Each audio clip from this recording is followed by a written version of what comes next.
में डोमिसाइल लागू करो, पेपर लीक बंद करो, पेपर लीक में सभी शिक्षा माफिया कोचिंग माफियाओं पे कार्रवाई करो, पेपर लीक में सभी शिक्षा माफियाओं पे कार्रवाई करो।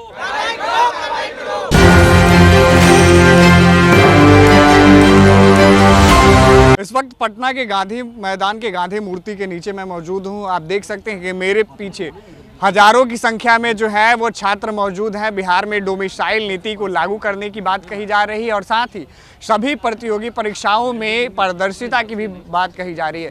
यानी इनकी तरफ से डोमिसाइल नीति की मांग को लेकर और पारदर्शित परीक्षा में पारदर्शिता को लेकर आज एक बार कहा जाए तो बिहार सरकार के खिलाफ अपनी आवाज़ को बुलंद किया जा रहा है। इसी मामले को लेकर सीधे हमारे साथ बातचीत करने के लिए छात्र नेता दिलीप है। सर क्या कहिए? देखिए, बिहार में डोमिसाइल लागू हो, इन्हीं मांग को लेकर हम लोग यहाँ पे आज मीटिंग किए हैं ताकि आगे आंदोलन हम लोग सुचारू ढंग से कर सके। और बिहार के समस्त अभ्यर्थियों की मांग है कि बिहार में सभी सरकारी नौकरियों में बीपीएससी टीआर यानी शिक्षक भर्ती, सिविल सेवा, दरोगा, सिपाही, बीएसएससी, मेडिकल, इंजीनियरिंग सब में 90% डोमिसाइल लागू हो और प्राइमरी एजुकेशन में 100%, चूँकि प्राइमरी एजुकेशन मातृभाषा में देना होता है। बंगाल के शिक्षक यहाँ आ गए, गुजरात के आ गए तो क्या पढ़ाएंगे बच्चों को? उनकी भाषा समझ में नहीं आएगी और बच्चों की भाषा वो नहीं समझेंगे। तो इसलिए मातृभाषा में जो शिक्षा देनी है तो 100% वहाँ डोमिसाइल लागू हो, बाकी जगह 90%। कई राज्यों में आप देखिए कि प्रक्रिया ऐसी बनाई गई, डोमिसाइल लागू है, वहाँ बिहार के अभ्यर्थी फॉर्म नहीं भर सकते। बिहार में जनसंख्या ज़्यादा है, यहाँ सरकारी नौकरी ही रोजगार का एकमात्र सबसे बड़ा साधन है। उद्योग धंधा नहीं है, फैक्ट्रियाँ नहीं है, तो इसलिए यहाँ डोमिसाइल 90% लागू हो प्रत्यक्ष रूप से। और अप्रत्यक्ष रूप से जैसे कि बिहार से बाहर कई राज्यों में सिलेबस ऐसा बनाया गया है, प्रक्रिया ऐसी बनाई गई है कि उस राज्य के निवासियों को ज़्यादा फायदा होता है, उस राज्य से संबंधित बहुत सारा क्वेश्चन पूछा जाता है। लेकिन बिहार में कई एग्जाम में हम देखते हैं कि बिहार से संबंधित क्वेश्चन पूछा ही नहीं जाता है। तो इसलिए यहाँ भी सिलेबस ऐसा बनाया जाए कि बिहार से संबंधित प्रश्नों की संख्या ज़्यादा हो, एक अलग से पेपर बिहार से पूछा जाए ताकि यहाँ के अभ्यर्थियों को ज़्यादा फायदा हो। तो डोमिसाइल लागू हो, पारदर्शिता लाई जाए सभी परीक्षाओं में। ओएमआर शीट कार्बन कॉपी परीक्षा समाप्ति के बाद दिया जाए, ओएमआर शीट की कार्बन कॉपी क्वेश्चन बुकलेट दिया जाए, आंसर की जारी हो परीक्षा समाप्ति के बाद, रिजल्ट के साथ ही कटअप सभी का मार्क्स जारी हो, पेपर लीक बंद हो, पेपर लीक में संलिप्त जितने भी कोचिंग माफिया है, शिक्षा माफिया, सब पे कठोर कार्रवाई हो। ये सभी हम लोगों का डिमांड है और इन्हीं डिमांड को लेकर हम लोग आगे अप्रैल अंतिम सप्ताह में पटना में आंदोलन करने जा रहे हैं।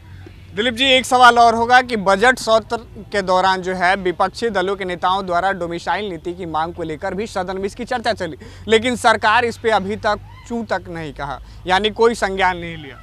देखिए, सरकार संज्ञान लेगी जब हम लोग सड़क पे उतरेंगे, भीड़ दिखाएंगे, लोकतंत्र है और चुनावी वर्ष है। तो अगर हम लोगों के मांगों को नहीं माना गया तो बिहार के युवा चुनाव का बहिष्कार करेंगे, इन लोगों का बहिष्कार करेंगे। इसलिए वोट लेना है तो डोमिसाइल लागू करना पड़ेगा और जो डिमांड है हम लोग का, शिक्षा माफियाओं पे कार्रवाई करनी पड़ेगी। काफ़ी लंबा आंदोलन चला, बीपीएससी की 70वीं परीक्षा को लेकर कहें, चाहे बीपीएससी 3 पेपर को लेकर कहें, आप लोग निरंतर जो है गर्दनी बाग में धरना दे रहे हैं, सरकार के खिलाफ अपनी आवाज़ को बुलंद करने की कोशिश कर रहे हैं, लेकिन सरकार हर मामले में कहीं ना कहीं चुप्पी साधी बैठी है।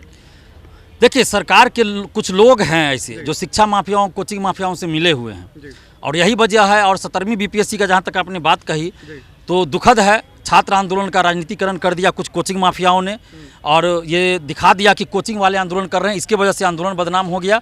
नहीं तो उसका भी सकारात्मक फल आता और सरकार को परीक्षा रद्द करनी पड़ती, लेकिन कुछ कोचिंग माफिया उसमें घुस गए, स्टूडेंट को बरगला दिए, तो इसकी वजह से नुकसान हो। लेकिन आगे स्टूडेंट्स ने ये डिसाइड किया है कि किसी भी पॉलिटिकल नेता, किसी भी कोचिंग शिक्षक, कोचिंग माफिया को आंदोलन में नहीं आने देना। अगला आप लोगों का जो प्रदर्शन होने वाला है, आंदोलन होने वाला है, क्या उसमें भी कोई राजनीतिक लोगों की शामिल होने की बात है या फिर आप लोग केवल स्टूडेंट ही प्रोटेस्ट करेंगे? नहीं, सिर्फ छात्र और छात्राएं यानी कि स्टूडेंट्स, कोई पॉलिटिकल नेता नहीं, कोई पॉलिटिकल पार्टी नहीं, कोई कोचिंग माफिया नहीं, कोई कोचिंग शिक्षक नहीं। जिनको समर्थन करना है वो करें, लेकिन आंदोलन में भीड़ में कोई भी नहीं रहेंगे, सिर्फ स्टूडेंट्स रहेंगे। क्या नाम है आपका? MP यादव दरभंगा।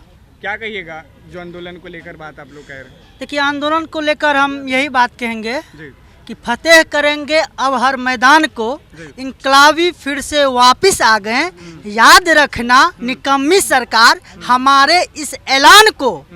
बिहार के उन तमाम जो मूल निवासी है, हमारे भाई है, नौजवान है, मैं सबों को आपके चैनल के माध्यम से आह्वान करता हूं, उनके जमीर को जगाना चाहता हूं कि देखिए, आपका हक अधिकार जो है वो दूसरे स्टेट वाले ले जा रहा है। यार हर जगह यूपी देख लीजिए, उत्तराखंड देख लीजिए, छत्तीसगढ़ देख लीजिए, यहाँ हमारा ही अंग था कभी 2000 में अलग हुआ झारखंड, वहाँ खुलेआम कह रहा है कि हम बिहारी को नहीं लेंगे या अदर स्टेट को नहीं लेंगे। लेकिन ये हमारी ही सरकार है, वोट देते हैं हम, टैक्स देते हैं हम, सब कुछ देते हैं हम, लेकिन हमारा जो रोजगार है, हमारा जो नौकरी है, वो कहीं ना कहीं दूसरे स्टेट वाले को अधिक मात्रा में चला गया। तो मैं आह्वान करता हूँ तमाम नौजवानों से, लड़का हो लड़की हो, कि आप सब एकजुट होइए और हम लोगों का साथ दीजिए और इस गूंगी अंधी बहरी सरकार को आंदोलन के माध्यम से, क्योंकि लोकतंत्र में जमहूरियत का होता है, जन आंदोलन से सत्ता परिवर्तन होता है। कहा भी जाता है कि जब जब छात्र बोला तब तब सिंहासन डोला। तो इस सिंहासन को यदि डोमिसाइल लागू नहीं होता है तो इस सिंहासन को इस बार हम उखाड़ कर फेंकेंगे। और यही बात मैं तमाम नौजवानों से कहूँगा कि आप सब आइए, हमारा साथ दीजिए। आप जिस माध्यम से साथ देना चाहते हैं वो आइए और इस आंदोलन को सफल बनाइए और अपना हक और अधिकार लीजिए। तारीख की भी घोषणा आज आप लोग करने जा रहे हैं क्या? तारीख की घोषणा अप्रैल के अंतिम में दिलीप भैया करेंगे। हम लोगों को बस यही कहना है, बिहार के सभी संसाधनों पे पहले हक बिहारियों का है। बिहारी नाम गाली का नहीं होना चाहिए कि कोई शिक्षा, अभी देखे होंगे कुछ दिन पहले बाहर से शिक्षिका आती हैं, बिहारी को गाली देते हैं कि बिहारी को सिविक सेंस नहीं है। वैसे बहुत लोग TRE 1, TRE 2, TRE 3 से आप लोगों को मिलेंगे जो अंदरूनी रूप से बिहारियों को गाली देते हैं। ठीक है, हम लोगों का सिर्फ यही कहना है, वोट दे हम, सब कुछ करें हम, चुने हम, गाली खाए हम, नौकरी के लिए लाठी खाएं हम, और नौकरी बाहरियों को ये नहीं चलेगा। सबसे पहले बिहार के अभ्यर्थियों को 90 से 95% बिहारी अभ्यर्थियों को चाहिए डोमिसाइल, और सबसे ज़्यादा ज़रूरत हम लोगों को है। हम लोग कब तक मजदूरी के लिए दूसरे राज्यों में जाएंगे, पलायन के लिए? ठीक है। और देखिएगा बाकी राज्यों में, अभी देखिएगा कुछ दिन पहले उत्तराखंड में पुलिस भर्ती आती है, उसमें देखिएगा डायरेक्ट तरीके से उत्तराखंड वासियों को वहाँ पे डोमिसाइल लगा दिया जाता है। अप्रत्यक्ष और प्रत्यक्ष रूप से करीब करीब बहुत सारे राज्यों में डोमिसाइल लगाया हुआ है, तो बिहार में क्यों नहीं होना चाहिए? तस्वीरें आप देख सकते हैं, आपके सामने है किस तरीके से छात्र जो है प्रदर्शन का मन बना लिए हैं। यानी सरकार को ये खुला एक तरीके से जो है वो चैलेंज दिया जा रहा है कि अगर सरकार डोमिसाइल नीति को अगर लागू नहीं करती है, परीक्षाओं में पारदर्शिता नहीं लाती है, तो कहीं ना कहीं ये जो छात्र हैं पटना के फिर सड़कों पे एक आंदोलन का रूप देंगे और उतरने वाले होंगे। नज़ारा बहुत ही दिलचस्प होने वाला है, क्योंकि छात्र लगातार जो है सरकार के खिलाफ अपनी आवाज़ बुलंद कर रहे हैं और लगातार डोमिसाइल नीति की मांग को लेकर सड़कों पे उतर रहे हैं और पारदर्शिता की भी बात कह रहे हैं। कैमरे पे सहयोग कर रहे समर कुमार डे के साथ सितेश सिंह की रिपोर्ट पटना से।